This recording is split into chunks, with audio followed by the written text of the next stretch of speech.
Charlotte? What could she want with Lapine Pauline? Pretty please with the cherry on top, Charlotte. Journalist extraordinaire. Please tell me you're joking. I read that a gang of criminals tricked the Gardamex by disguising themselves as blubber beasts. It's true, isn't it? It has to be. I've invested all my savings into graph adversarial technology and even taken out a sizable bank loan. I'm begging you like the beggiest beggar in all of begdom. Okay. I need you to calm down a little, Miss Lapine Pauline.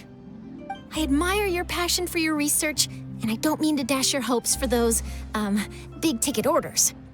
But I'm afraid I'm not joking. The Blubber Beast incident was a short story mailed to us by an anonymous amateur author, written in the style of a true story. Oh, Paimon sees what happened here. Sounds like the report Lapine Pauline read in the Steambird wasn't in the news section after all. Funnily enough, I actually remember being in a meeting where the editing team was debating the potential risk of misleading the public with this story. They even went to Maison Gardiennage for advice. But to our surprise, they fully supported us printing it. They figured that the false intel would be a great way to dupe potential criminals into wearing ridiculous costumes when breaking the law. In truth, Gardamex are extremely sophisticated in their capabilities. They can identify criminals just as reliably as the best human guards, so a crude disguise isn't gonna get you far. If anything, it'll just make you stand out all the more.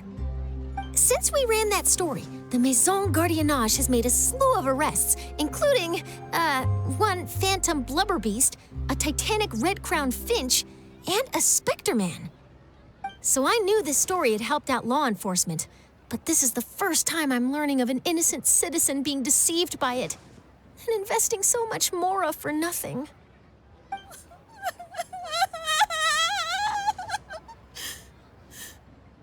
Uh-oh. So Lapine Pauline's whole research project is based on a fictional story? Which means we're not gonna get a big bonus after all. But more importantly, she's gonna lose everything she's invested. Traveler! Paimon! You're back! I was in the area taking some photos for a story when I got to talking to Miss Lapine Pauline about her research. She told me about your collaboration. She was hoping I could write an article to spread awareness about image recognition technology. She even paid me for the article and gave me one of her prototype devices before I could get a word in. I unfortunately had to dash her hopes, and I'm afraid all your hard work was in vain too. She's desperately trying to find a way to rescue the project and get you the mora you're due. I've tried to let her down gently, but she's finding it all very hard to accept. This is a new situation for us, too. It's such a pity. It seems like the author was only trying to make the story interesting, and the Maison Gardiennage only had Fontaine's best interest in mind. Wait, Miss Lapine Pauline, what are you doing? I'm gonna pick a fight with a Gardamec, head to the Opera Epiclese, and get a one-way ticket to the Fortress of Meropide. That way, I won't have to repay my debts. It's the only way I can afford to keep on living. Whoa, there's no need to go that far. I mean, come on, look at you. You wouldn't even dent the Gardamec's armor. In all likelihood, they'd only hold you up at the Maison Gardiennage for a few days before letting you out, and then you'd still have to repay your debts. Actually, instead of going into the technicalities of that, how much did you actually invest? How bad can it really be? 270,000 mora. Okay, well, escaping to the Fortress of Meropide over a sum like that seems like a last resort. Surely there must be other options. Not anymore. I used to be an equipment supplier to the Fontaine Research Institute before that blew to pieces, and now I'm just a small-time engineer. I scraped together some savings over the past few years, but I put every last mora into this project, and now I'm left with nothing. It's not just my savings that are gone. It's my whole future as a graph adversarial technology specialist and my dreams of becoming a billionaire one day.